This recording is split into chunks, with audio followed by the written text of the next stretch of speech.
konti lang kaalaman ipapaliwanag ko sa inyo mga bagong mekaniko tungkol sa hydraulic system.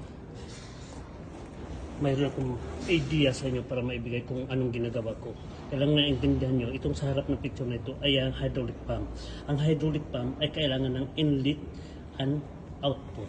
So galing sa hydraulic tank, punta dito, output yan, punta sa control valve. Itong sa harap yun, ayan ang control valve. Ito yung hose niya. Tinanggal ko lang dahil papalitan ko ng bago. So, kaya sinasabi ko sa inyo, kailang pag-aralan yung mechanical at saka hydraulic at electronic. Itong hydraulic pump na ito ay nag-i-involve ito ng mechanical, hydraulic at saka electronic. Ito siya ang mechanical. Kapag may metal yan, nagmumove, mechanical yan. Pag lumabas yan, anong ginagamit sa mechanical? Hydraulic yan. Hydraulic system.